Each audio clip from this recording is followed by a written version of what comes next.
Hello friends, வண்டி கடப்பா பக்கமாக வந்துகிட்டு இருக்கும்போது திடீர்னு பார்த்திங்கன்னா வண்டியில் எந்த கீருமே விழுல. வண்டியில் டாப் அண்ட் டாப் போட்டிருந்தேன். அந்த ஒரே கீர்லேயே பார்த்திங்கன்னா அப்படியே நின்றுச்சு. அடுத்து எந்த கீருமே மாற்ற முடியல. முடிய அளவுக்கு அப்படியே பார்த்திங்கன்னா சரி சேஃப்டியாக ஏதாவது ஒரு இடத்துல நிறுத்தலாம் அப்படின்னு சொல்லி ஒரு இடத்துல நிறுத்திட்டேன். அப்புறம் ஆஃப் பண்ணிவிட்டு வண்டி பார்த்திங்கன்னா ஸ்டார்ட் பண்ணி கீர் போட்டாலும் கீர் பார்த்திங்கன்னா விழுல. அப்புறம் பக்கத்துலேயே பார்த்திங்கன்னா ஒரு ஒர்க் ஷாப் இருக்குது. ஒரு 1 கிலோமீட்டர் வரும் அப்படின்னு சொன்னாங்க.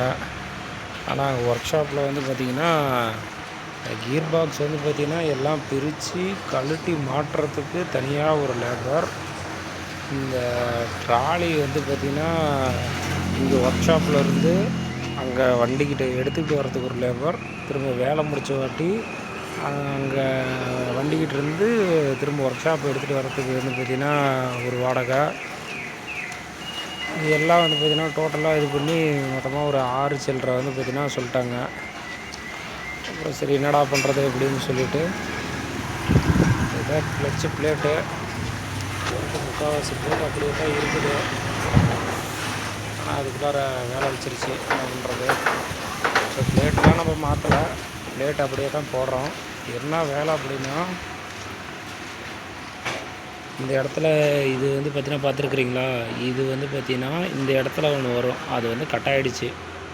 நம்ம வண்டி பார்த்திங்கன்னா BS3, ஆனால் இந்த கிளச்சு செட்டு பார்த்திங்கன்னா BS4. BS4 போட்டால் பார்த்திங்கன்னா கொஞ்சம் நல்லா வண்டி இழுவ இருக்கும், மைலேஜ் சூப்பராக வருங்க அப்படின்னு சொல்லிட்டு சொன்னாங்க. அப்புறம் அதை கேட்டு போட்டோம். இதை போட்டு இந்த மாதிரி கம்ப்ளைண்ட் ஆகிடுச்சு. என்ன பண்ணுறது? மெக்கானிக் கேட்டால் வண்டியினுடைய BS3 இருந்துருந்தால் இந்த மாதிரி கம்ப்ளைண்ட் வந்திருக்காது அப்படின்னு சொல்கிறாங்க. என்ன பண்ணுறது? நம்மளுக்கு என்ன நடக்குது அதான் நடக்கும். அப்புறம் எதுவும் சொல்ல மறந்துட்டேன். அப்புறம் இவங்க அமௌண்ட்டு இந்த அளவுக்கு ஆகும் அப்படின்னு சொல்லிட்டாங்க. சரி, முடிஞ்ச அளவுக்கு நாமளே ட்ரை பண்ணி பார்ப்போம். வண்டி எடுத்துகிட்டு பட்டறைக்கு போகிறதுக்கு 1 கிலோமீட்டர் தான். அப்புறம் ஒரு வழியாக பார்த்திங்கன்னா வண்டி கொண்டாந்து பட்டறையில் பார்த்திங்கன்னா நிறுத்தியாச்சு. எல்லாம் பார்த்திங்கன்னா கழட்டிட்டாங்க. இப்போ இந்த ட்ராலி எடுத்துகிட்டு போகிற வாடகை நம்மளுக்கு பார்த்திங்கன்னா குறையும். இதுக்கு மேலே லேபரு, ஜாமானம், இந்த செலவெல்லாம் இருக்குது. இது ஜாமானமும் பார்த்திங்கன்னா இங்கேருந்து பார்த்திங்கன்னா 30 கிலோமீட்டர் போய் தான் புது ஜாமானம் வாங்கணுமா.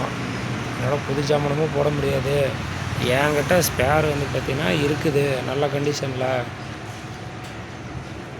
இந்த டைப்பில் பார்த்திங்கன்னா நல்ல கண்டிஷனில் என்கிட்ட ஸ்பேர் இருக்குது, அதை போட்டு விட்றேன்னு சொல்லிட்டாங்க.